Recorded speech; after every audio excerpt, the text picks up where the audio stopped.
You need to hear this if you're a fan of women's boxing. The Paris 2024 Olympics are engulfed in controversy. The International Olympic Committee has overturned a controversial decision by the International Boxing Association. Two female boxers, Imane Khelif from Algeria and Taiwan's Lin Yuting, were disqualified after failing gender eligibility tests last year. The IBA claimed these tests were necessary for fair competition. However, the IOC questioned the accuracy and fairness of these tests, leading to the reinstatement of both athletes. Khelif's case became particularly heated when her opponent, Angela Carini, refused to fight her, citing safety concerns. This controversy has ignited a broader debate about gender eligibility and fairness in sports, highlighting the complex challenges athletes and sporting bodies face in navigating gender identity and athletic competition. As the Paris 2024 Olympics continue, this issue remains a hot topic, dividing opinions among fans and athletes alike. What do you think? Should the rules be stricter, or is the current system fair? Let us know in the comments below. So this issue with the transgender Olympics in Paris 2024, I always had a feeling I didn't want to be in Paris. And we spent a lot of time in Europe. I've spent a lot of time in Europe. I also had some years in Europe with my family before I divorced my ex-wife. And the idea of Paris came up several times. I mean, it's Paris. It's romantic. It's beautiful. It's all this. It's got a history. But at that time, that immigration crisis was happening. The streets of Paris was filled with immigrants. There was crime and drugs and violence and all kinds of craziness going on. And we just said, nope, we're going to pass. And I've kept that same block on my travel itinerary ever since. And I would love to go see the south of France. And I would love to see a lot of ancient petroglyphs that were carved in the walls of caves 17,000 years ago. A lot of things in France that I'd like to see, but this Olympics convinced me that I do not want to be in Paris. I do not want to have anything to do with it, and I don't want to have anything to do with the Olympics. So a friend of mine of 30 years had a lot of things to say about my stance against men beating up women. And it's so crazy, like with this person, this Khelif person that got win off of a biological female, even if this person was legitimately female, and even if this person didn't have XY chromosomes, and even if, this was all legit, and it's not. The guy has XY chromosomes. It's a dude. He might have been misidentified as a child, as a baby, but it has XY chromosomes. It's a guy. It has all the benefits of the testosterone, of the bone density, everything that would benefit a male. And so forget that. But when they talk about like Fallon Fox, who is a biological man who was fighting in the UFC, who busted the face of two women, broke a woman's ocular structure of her eye, like in her skull, and, outpowered everyone that he was up against in the female division, whereas in the male division he was ranked 200 and something, like he was the bottom of the list. As a female fighter, he's number one. And it's just wrong to take away all of the victories and awards and accomplishments of women that men shouldn't have access to. Men have their own divisions. Women have worked hard to have their place in sports and in this place in the world. Like Bruce Jenner being Woman of the Year. That blows me away. It's not Woman of the Year. He's a man pretending to be a woman. He's not a woman. He's got XY chromosomes. Why are they stealing everything from women? I have 4 daughters. I do not appreciate them getting ripped off by biological men. And so when a friend of mine of 30 years, I haven't seen her in 30 years. I guess we met in Springville Middle School some 33 years ago, I think. And, she was always trying to please the teacher and trying to, keep up with the popular kids. And I don't know, she didn't really have a place. Like she wasn't charismatic or notable in any way that, I was really on her, she wasn't on my radar. She wasn't an enemy. She wasn't a frenemy. She wasn't a friend. But she was just a person, and like an NPC in school. Like so many that just try to blend in. And so she came out saying that, nobody liked me in school and that I had no friends and that now I'm picking on gays or trannies or whatever and blah, blah, blah. So I disagree with her take on that, but she can have her opinion, whatever. I used to be friends with her boyfriend who passed away, her friend Paul, and I was friends with him. I used to go over to his house and sell him weed. I used to sell a lot of weed when I was a kid, so I had a lot of connections.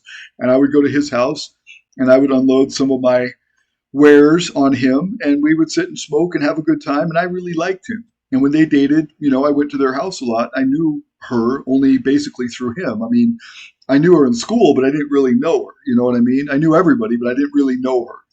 And I got to know her a little bit because of her boyfriend, Paul. But now she's saying, well, you were this, you were that. And she makes up a whole history that I can't connect with.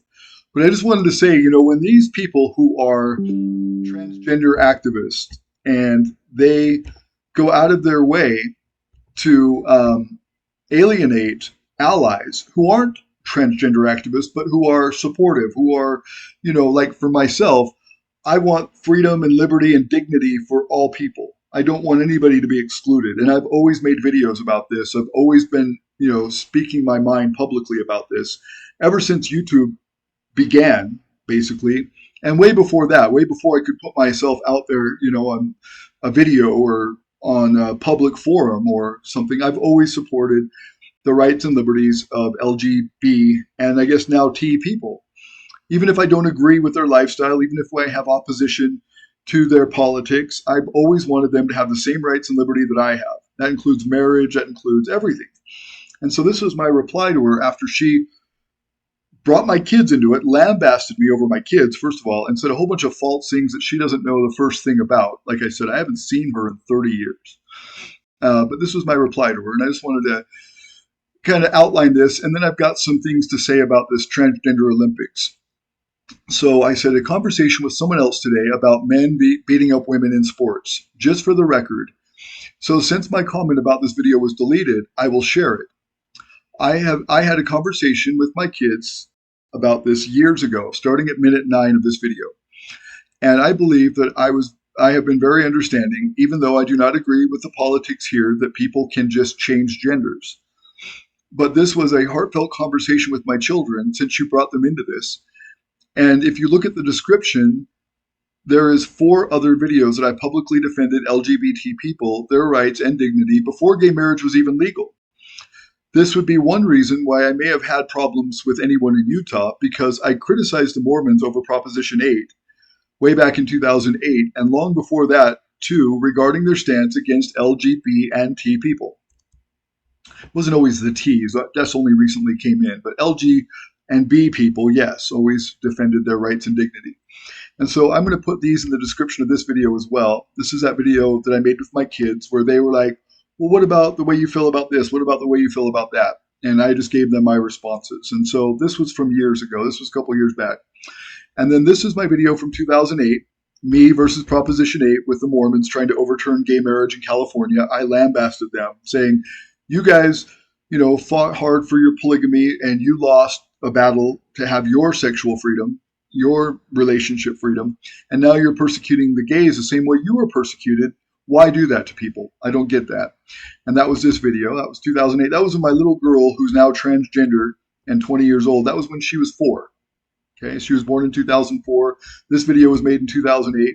So long before she ever had any notion of L, G, B, or T, I was defending their rights and dignity.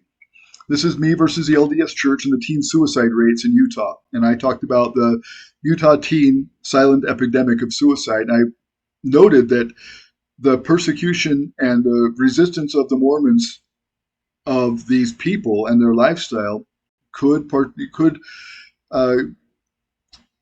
contribute to their overall antisocial behavior and low self-esteem and possibly their suicide rates.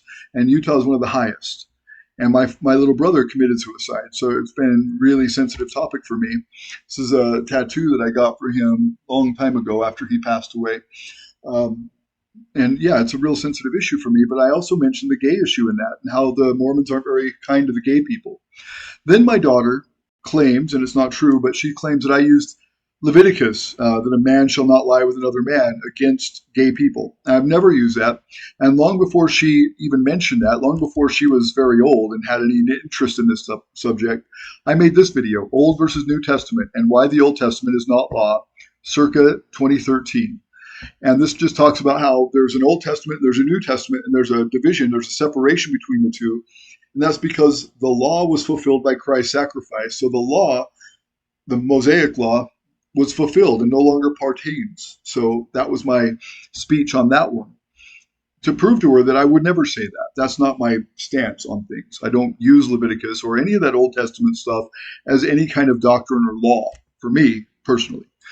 And then I talked about this in the video number 4. Respect is a two-way street, forcing people to use their language. So that's just saying, hey, I can respect you, I can love you, I can appreciate you, I can, pray for you and hope the best for you and empower you and strengthen you as my child. But it doesn't mean I have to agree with every notion you come up with or every political ideology you follow. And you can't force me to use your language. And so my summary of this is, so when LGBT people rage against their allies, I consider myself an ally because I've fought for their rights and dignity all of my life. Some consequences happen, like allies stop being as friendly. And I'll post this on my own wall since I'm sure you'll delete it because she kept deleting my comments. Eventually, I just blocked her. I don't want anything to do with her. After all those years, I had no idea the resentment and low opinion she had of me. Like she was a friend of me the whole time. I had no idea. This girl's never really been on my radar. Like I've never really had much interest in her. So I don't know why she had such interest in me. And she's got all these details about my kids. She's telling me that they're on welfare. Like, I don't know why. I gave my ex-wife over $13,000 this year. So why would they be on welfare? Don't they make enough money? They would, combined with my $13,500 or whatever it was that I gave them, and their money that they should be getting in with 2 of them working, 2 able-bodied adults working, why would they be on welfare? I don't know. The kids are supposed to be with me right now, but their transgender or transvestite father has poisoned their minds against me and said, well, because he won't use your pronouns, he doesn't love you. This is what he's telling them. It's not true. Just because I don't use their pronouns has nothing to do with how much love I have for them. It's just that's my difference in opinion. And I don't have to agree that people can change their gender or that, these pronouns should be a part of our language, to love them and respect them. That's my point. So we got in a little brawl earlier this year. Now my kids hate me, apparently. But she brought in all these things because I haven't talked about that. But she's brought all these things in. I don't know where she's getting the information from, but where would she get information that my kids are on welfare? Like, I don't know. I don't get welfare. I don't get any food stamps. That's a verifiable fact. So anyway, I'm just going to go into the rest of this. I want to talk about, by using other people's clips, I want to talk about what's wrong with this whole women getting beat up by men in sports thing. I've never agreed with it. I think it's minute 29 of this video, and I'll put some links to the spots of the video where I want you to hear. So it starts at minute 9 when I start talking with my kids in this video. And then at minute, I think 27 or 29, I think it's 27. Minute 27, I start talking about why I disagree with this transgender thing. And a lot of it had to do with competitive sports. And I said, I don't want my little girl going into a boxing ring or an MMA match or something or a violent sport with a man and get beat up. I don't want that for my kids. And that's why I oppose this transgender thing. And that was years ago that I said that. So that's like I'm saying. It doesn't matter if it's this guy or some other guy, like if it's Fallon Fox or if it's this Khelif fella. If they have XY chromosomes, they're built like a man. They have stronger bone density. They produce higher testosterone, which means higher recovery rates, higher endurance, and higher energy levels. So they can train harder and gain more muscle mass and have higher, bone density and strength in their bones. And they're far more powerful than a woman just by nature, by the nature of who they are, having XY chromosomes. They shouldn't be fighting somebody with XX chromosomes. And that's been my stance all along. So I'm going to play some clips here. Thanks for tuning in. Our channel is doing super well. Last month we had like 4,000 or 5,000 views on all of our video. This month, thanks to some marketing strategies that I'm employing, we've had 102,000 views. So it's increased exponentially. And we've had over 1,000 hours of viewing of our videos.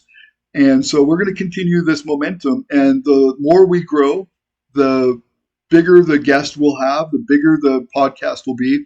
We're going to collaborate. We're going to continue to collaborate with Eclective Vibes Radio in Galway, Ireland. The two lads that joined me, Morgan and Delglin, they will be on, and I hope I'm pronouncing their names right. Gosh, I have a hard time pronouncing Irish names.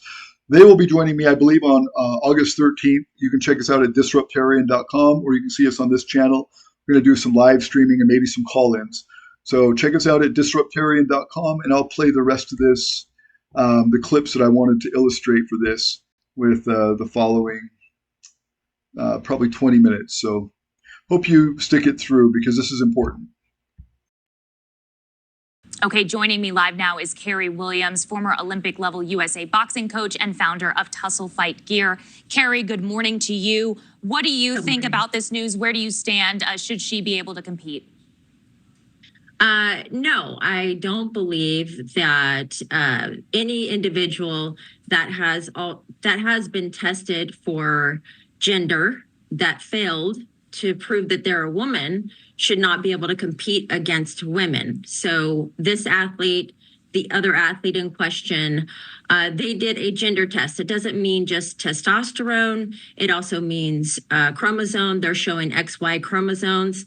Now, it can be an intersex issue. We don't know. The IBA is the entity that did the testing, but there were also 2 independent tests done in the past, and they failed these tests to prove that they were women.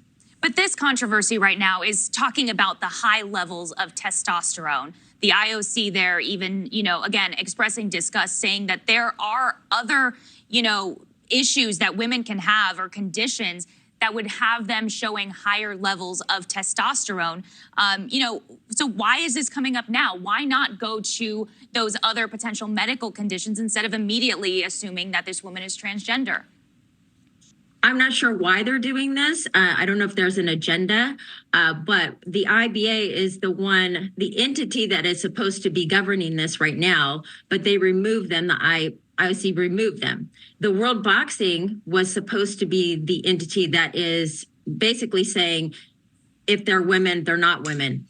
Now, what happened was their guidelines for World Boxing says if you're born as a man, then you are a man. That's just what it says. It doesn't matter what the passport says. Anybody can put whatever they want on their passport. You don't have to have a medical approval saying you're a man or a woman. So I don't know why they are allowing these individuals to compete right now, especially it's such a last minute issue. It's very dangerous. As you mentioned, one of the opponents from yesterday said she had never been hit so hard. And, basically these women are going into the ring and fearing for their life. Khelif has a record of 42 wins, 9 losses over an 8-year career. This is not even her first time competing in the Olympics. She was knocked out in the quarterfinals in the 2020 games. She didn't even get a medal. She's been beaten by biological females on multiple occasions. So why do you think we're seeing this scrutiny now? Going to the past, this individual only started boxing in 2018. When you put that into perspective, when you have that person competing against women who have been boxing since they were 5, that makes a big difference. Now, this individual is getting older now. So a lot of males going through puberty, they go through it up until their mid-20s. So a lot of physical changes are happening, which makes that individual stronger, bone density, all of these issues. So you're going to see that individual coming up in skill set, and also, their bodies are much stronger. Okay. The people in my comments saying that Imane Khelif, the male boxer from Algeria who competed in the Olympics, my most recent post, the amount of you saying that this is a cisgender woman, you are entirely uninformed. I hate to be the bearer of bad news, but you don't know what you're talking about. I never claimed that he is trans. No, I've known he's not trans. He's a male. If you have a Y chromosome, you are not a woman, you are a male. It's not opinionated, there's nothing hateful about it. It's a matter of fact, and males don't belong in women's sports. Some people are saying, oh, well, these are just cisgender women with higher levels of testosterone. First of all, the IBA, which is the International Boxing Association, released a full brief. They never even did testosterone testing on these athletes. They did other testing that said it was conclusive that these athletes were male athletes, hence why they were banned from the World Championships. You won't believe that. I don't know what you will believe. So again, in summary, these are males. They might be males with a DSD, which is a diagnosed sex disorder, meaning they might have been born with what appears like female genitalia externally, but have internal testes, and really what appears to be female genitalia is just underdeveloped male genitalia that did not develop in utero. Nonetheless, again, they are males. If this hurts your feelings, I'm sorry. Actually, I'm really not sorry. I'm not sorry at all. This isn't intended to spread any sort of mean rhetoric towards people with DSDs or people who identify as trans. It's a matter of fact. Follow the science, right? What happened to follow the science? We live in this weird blip of time where everything, every issue, social issue or not, every issue is hyper-politicized. And people want to gaslight you. And when I say people, I mean the media, I mean our government, I mean academia, I mean corporate America, virtually every realm of the public square. They want to gaslight you into believing something, really spoon-feeding you information, forcing you to believe it, and then reprimanding you if you don't. If you're not willing to lie about what you know to be true, even if you dare to question it, you are reprimanded or called some sort of name or face some sort of personal attack. If I can encourage you of anything, it's to think independently. You have a brain, use it, be willing to admit when you're wrong. It's to call out an injustice when you see it. All important things that have seemingly become a lost art in our society. We absolutely do not understand why any organization would put a boxer at risk with what could bring a potential serious injury within the field of play. The main role of the referee in the ring is to manage the boxer's safety at all times. How is this reasonably practicable when a boxer fails to meet the eligibility criteria to compete? The IBA said. The IBA will never support any boxing bouts between the genders, as the organization puts the safety and well-being of our athletes first. We are protecting our women and their rights to compete in the ring against equal rivals, and we will defend and support them in all instances. Their hopes and dreams must never be taken away by organizations unwilling to do the right thing under difficult circumstances. IBA stands by its position and will continue to support all athletes within the spirit of the rules. At the time of Khelif's disqualification, IBA President Imane Khelif said, "Based on DNA tests, we identified a number of athletes who tried to trick their colleagues into posing as women. According to the results of the tests, it was proved that they have XY chromosomes. Such athletes were excluded from competition.